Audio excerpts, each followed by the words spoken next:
Assalamualaikum warahmatullahi wabarakatuh. Nama saya Hannah Martiah binti Maznan, nombor matrik 1221388.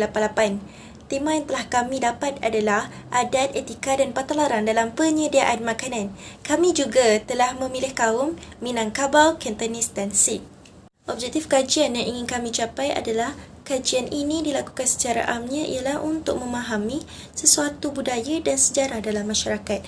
Yang kedua adalah mengenal pasti adat daripada pelbagai etnik berkaitan patalaran dalam penyediaan makanan. Yang ketiga adalah memahami kesan terhadap adat, etika dan patalaran dalam penyediaan makanan. Yang keempat adalah membincangkan cabaran dan peranan masyarakat dalam mengekalkan adat dan tradisi budaya supaya tidak ditelan zaman. Assalamualaikum, saya Siti Hajar binti Razali, nombor matrik 1221359. Saya akan terangkan tentang adat, etika dan pantalaran dalam penyediaan makanan bagi etnik Minangkabau. Etnik Minangkabau merupakan etnik Nusantara yang berasal daripada Tanah Tinggi Minangkabau, Sumatera Barat, Indonesia. Minang bermaksud menang, Kabau bermaksud kerbau. Etnik Minangkabau sangat kuat dalam pegangan amalan secara turun-temurun yang dikenali sebagai adat. Seterusnya, makanan khas Minangkabau adalah rendang. Rendang membawa maksud randang dalam bahasa Minang. Rendang mempunyai falsafah yang tersendiri, iaitu musyawarah yang mewakili 4 bahan utama, iaitu daging mewakili para pemimpin suku adat, cili mewakili alim ulama yang tegas, kelapa mewakili kaum intelektual dan juga pemasak mewakili keseluruhan etnik Minangkabau. Rendang ini juga perlu dimasak dalam masa yang lama sehingga berubah menjadi kekuningan, dan pedas adalah salah satu paparan khas Minangkabau. Etnik Minangkabau mengamalkan makan secara berjambar, iaitu mendahulukan orang yang tua terlebih dahulu dalam mengambil makanan. Ini tanda penghormatan orang muda kepada orang tua. Seterusnya, kaum lelaki perlulah duduk dalam keadaan bersila, sementara perempuan perlulah duduk dalam keadaan bersimpuh. Seterusnya, ketika mengunyah makanan tidak perlu bunyi cecap, dan sebaiknya ketika meneguk air perlulah tanpa suara dan tidak habis pada sekali waktu. Akhir sekali, pantang larang Minangkabau sewaktu menjamu selera adalah makan secara bergondol akan menyebabkan kematian isteri. Makan secara bertinggung akan susah mendapat rezeki. Makan secara bertatang akan menyebabkan kematian anak. Selain itu, ketika menjamu selera, kepala lututnya terkeluar juga menyebabkan kematian isteri. Makan dalam periuk dan belanga akan mendapat wajah anak rupa yang huduh dan comot. Apabila makan ketika senja kala, akan dikhawatiri makan bersama dengan hantu. Saya Yasmin Handi binti Azam, nombor matrik 1221361. Saya akan membentangkan tentang adat, etika dan patalaran dalam penyediaan makanan bagi etnik Cantonese. Cantonese merupakan etnik Cina kedua yang terbesar di Malaysia. Dialeknya dalam bahasa Cantonese dan dalam bahasa Mandarin digelar dengan Guangdong-ren. Asal-usul nenek moyang Cantonese ini berasal dari wilayah Guangdong, iaitu Guangzhou dan Guangxi di selatan tanah besar China. Adat dalam penyediaan makanan bagi etnik Cantonese ini adalah dimsum. Dimsum ini merupakan jenis masakan Cina dan merupakan hidangan ringan lingkungan luas yang dihidang bersama teh Cina, iaitu yumcha.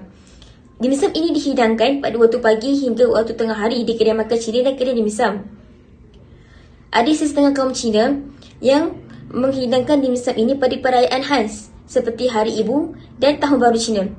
Manakala etika pula, ibu bapa akan membawa anak-anak mereka di kedai pada hari Ahad untuk bertemu dan berbual bersama datuk nenek mereka, dan ada setengah di antara mereka yang membawa surat khabar dan membincangkan berita sesama ahli keluarga mereka. Ada setengah kedai Cina ini yang memberikan potongan harga menu hidangan yang dibeli sebelum 11 pagi dan potongan teh selepas 2 petang untuk mengelakkan pelanggan agar tidak datang pada waktu puncak makan tengah hari.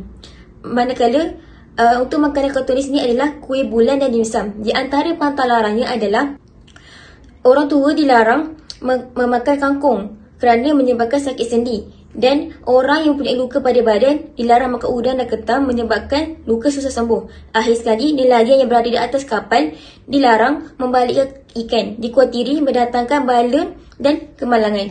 Assalamualaikum, nama saya Nurul Izzah binti Muhammad Adam, nombor matrik 1221377.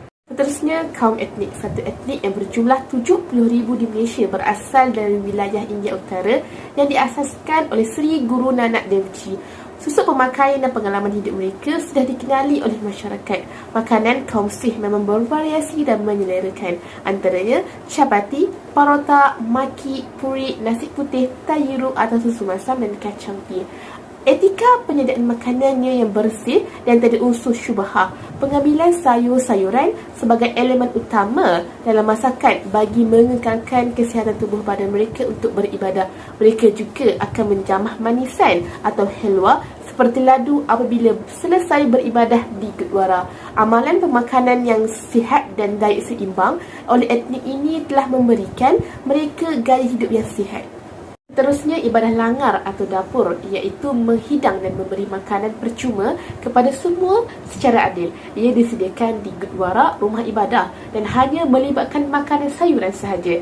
Ia disediakan oleh seva, iaitu perkhidmatan sukarela oleh masyarakat. Etika ketika makan langar ini, mereka akan duduk secara rawak tanpa mengira status dalam satu saf yang panjang. Seterusnya, pantang larang dalam penyediaan makanan oleh kaum Sikh. Dalam kitab Sikh Guru Granth Sahib, ia melarang penganutnya untuk minum arak atau unsur makanan yang datang dari arak. Ia akan menurunkan kecerdasan dan merosakkan fikiran serta akan membawa kemudaratan pada ahli keluarga. Sikh juga melarang memakan haiwan yang disembelih secara kuta, contohnya penyembelihan dalam Islam. Hanya penyembelihan secara jadka yang dibenarkan, iaitu yang pertama, mengetuk kepala haiwan pada tempat yang keras, yang kedua, memisahkan kepala haiwan dari badannya. Kerana apa? Kematian serta-merta ini boleh mengurangkan keseksaan pada haiwan korban tersebut. Assalamualaikum warahmatullahi wabarakatuh. Nama saya Nur Suhailah binti Baharudin, berangka matrik 1221390. Kesan, adat, etika dan pantang larang dalam penyediaan makanan terhadap masyarakat ialah dapat mengeratkan dan mengukuhkan hubungan silaturahim antara sesama etnik di dalam pelbagai situasi dan keadaan. Seterusnya, dapat meningkatkan ilmu pengetahuan serta memahami konteks-konteks tersebut, terutamanya individu. Akhir sekali, dapat mengekalkan adat dan adab pada zaman tradisional agar terus dipandang hormat serta tidak hilang di telan zaman. Cabaran dalam mengekalkan peradaban ini ialah berkaitan dengan makanan tradisional, kerana kebanyakan makanan tradisional sukar untuk didapati kecuali pada musim perayaan. Seterusnya, isu halal dan haram dalam penyediaan makanan seperti bak kutih, sup rusuk khinzir dan kuih bulan yang mungkin mengandungi arak. Seterusnya, melibatkan pantang larang yang boleh membawa kepada pergaduhan seperti kaum India tidak dibenarkan untuk memakan daging kerana mereka anggap lembu binatang yang suci. Peranan masyarakat dalam mengekalkan penghayatan ini ialah masyarakat perlu berusaha mengekalkan adat dan budaya setiap kaum agar tidak lenyap disebabkan arus pemodenan yang semakin canggih. Seterusnya, setiap pihak perlu bekerjasama kerana jika tidak bekerjasama, tradisi nenek moyang kita akan lenyap begitu saja.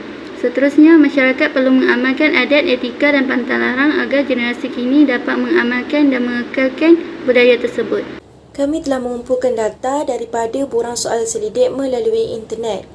Mengikut jadual 1.1 adalah peratusan adat yang masih dijalankan pada masa kini. Contohnya, yang pertama adalah apakah etika dan adat ni masih dijalankan pada masyarakat kini? Jawapan bagi ya adalah 89%. Jawapan bagi tidak adalah 11%. Kemungkinan besar adat ini masih dijalankan, tetapi ada setengah yang tidak dapat menerima adat zaman dahulu. Terdapat juga sekumpulan kecil yang tidak tahu akan makanan tradisional pada setiap etnik. Contohnya etnik Sikh. Kami meletakkan roti jagung, dimsum dan dendeng. Roti jagung kadar peratusannya adalah 60%, dimsum adalah 10%. Dendeng adalah 5%. Ini bermakna ada sekumpulan kecil yang tidak tahu makanan tradisional, sedangkan perkara ini menjadi kebiasaan oleh masyarakat. Di dalam kajian ini, apa yang dapat kami simpulkan adalah yang pertama, wujudnya kepelbagaian etnik yang mempunyai peranan dan tanggungjawab masing-masing dalam mengekalkan adat, etika dan pantalaran dalam penyediaan makanan. Yang kedua, dapat mengenal pasti keadaan masyarakat dalam menghayati peradaban ini selain daripada pembelajaran di Dewan Kuliah. Yang ketiga adalah pelbagai aspek yang menarik seperti latar belakang, adat dan etika dalam penyediaan makanan oleh 3 etnik. Pantalaran yang wujud dalam setiap etnik iaitu kesan, peranan dan cabaran dalam mengekalkan warisan ini terutamanya pada generasi kini. Yang terakhir adalah pengkaji dapat merumuskan bahawa adat, etika dan pantalaran kepelbagaian etnik terutamanya Minangkabau, Cantonese dan Sikh sememangnya mempunyai budaya tradisi yang menarik untuk dikaji.